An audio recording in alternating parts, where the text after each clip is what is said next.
V zadnjem krogu jesenskega dela prvenstva smo Grofje gostovali na Krasu. Na stadionu Rajka Štolfe je bil naš nasprotnik Šeribok 24 Tabor Sežana, ki je v prejšnjem krogu doma z 1-1 remizirala z Aluminijem. V primerjavi s tem srečanjem tokrat nista začela Zebič in Sever ter kaznovana Bongongi in Mihaljevič. Namesto njih je Almir Sulejmanović na zelenico poslal Miloševa, Azinovića, Stančića in Stjepana Babića.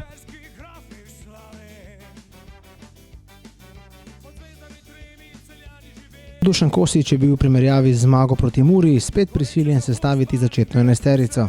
Zaradi poškodbe stopalnice spet ni bilo Amadeja Brecla. Zaradi kazni rumenih kartonov ni mogel računati na Jureta Travnerja in Karla Plantaka. V ekipo se je po rdečem kartonu vrnil Tadej Vidmajer. Začel je Rok Štravs. Po podaji Žana Benedičiča iz kota je prvi proti nasprotnikovim vratom sprožil Josip Čalušić, ki je meril prek vrat. Žan Benedičič je podal v kazenski prostor, obramba Češen je žogo izbila do Mitje Lotriča, ki je z roba kazenskega prostora meril preko gola.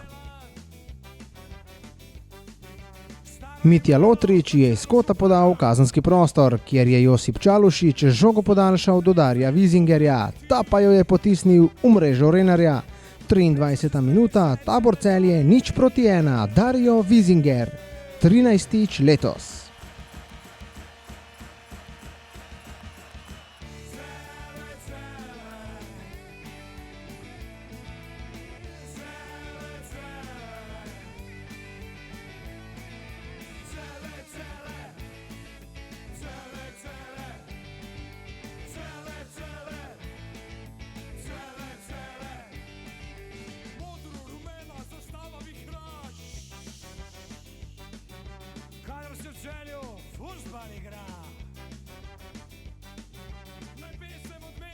Dario Vizinger je žogo poslal v domači 16-metrski prostor, končala je pri Mitji Lotriču, ki jo je odložil za Roka Štravsa.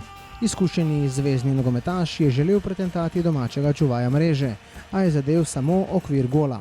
Napad je z volejem zaključil Dario Vizinger, ki mu je tik pred strelom spodrsnilo prek vrat.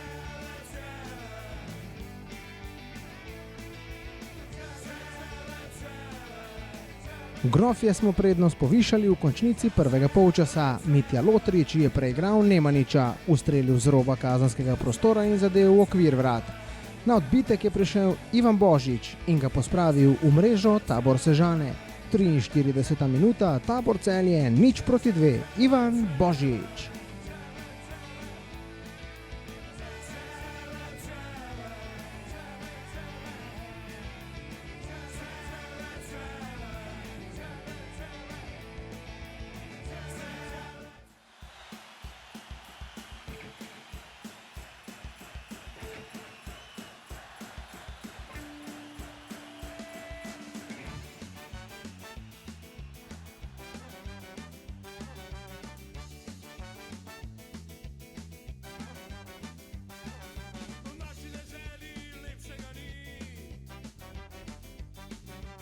Taki poczerski grafik slawy.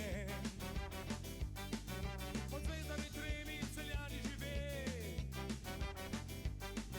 Gorejcie za futbal im bije srce.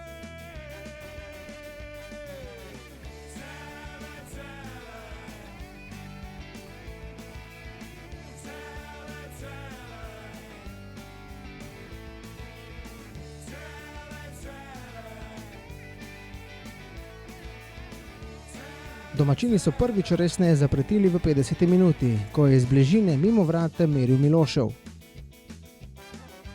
Luka Kerin se je odločil za strelo daleč, Renar je s težavo njegov poizkus odbil kot.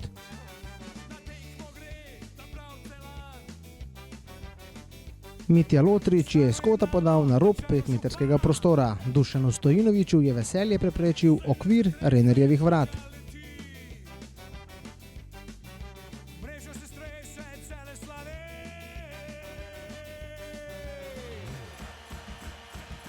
Drugi asistent lige je s prekrasno podajo zaposlil Darija Vizingerja, ta pa je podal na oddaljenejšo vratnico, kjer je pred Rističa vtekel Ivan Božič in žogo drugič danes zabil v mrežo Češen. 65. minuta, Tabor Celje 0-3, Ivan Božič. Njegov 7. gol v prvi ligi Telekom Slovenije. Modro-rumena zastava vihraš. Kadar se v Celju fuzbal igra. Naj pesem odmeva, naj sliši za vsak. Kdo šampion je, kdo je prvak?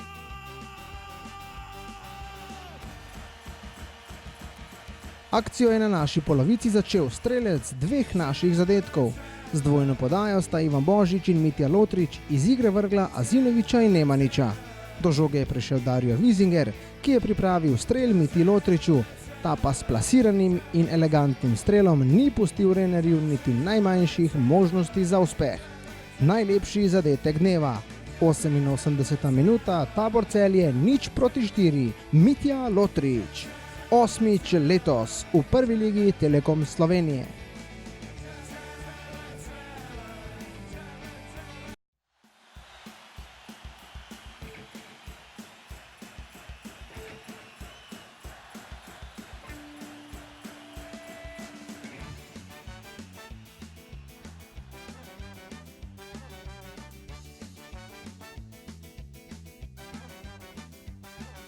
V naši deželi lepšega ni.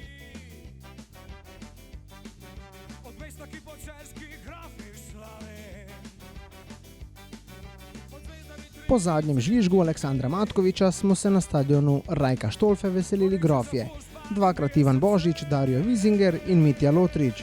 Zmaga s 4-0 na celjski avtobus je sedel nov komplet točk. Prekrasen zaključek jesenskega dela prvenstva.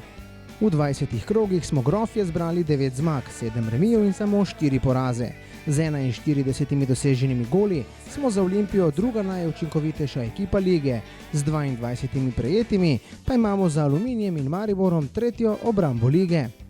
Prezimili bomo kot četrtovrščena ekipa prve lige Telekom Slovenije. V hrbet nam za točko gleda Mura, samo 4 več sta zbrala Aluminij in Maribor. Olimpija na vrhu jih ima 8 več. Luka Kerin je dosegel 4 gole, Ivan Božič je nasprotnikovo mrežo zatresel 7-krat. Mitja Lotrič ima na svojem računu 8 golov in 6 asistenc. Dario Wiesinger pa je s 13 goli in 7 asistencami drugi strelec in ob Hotiču ter Vrbancu vodilni asistent prve lige Telekom Slovenije. Grofje odhajamo na odmor, v katerem bodo varovanci Dušana Kosiča telesno pripravljenost in delovno vnemo po individualnih programih ohranjali vse do 6. januarja, ko se spet zberemo. Vam pa se zahvaljujemo za podporo v tem letu. Vam želimo vesele božično-novoletne praznike in se vidimo v letu 2020.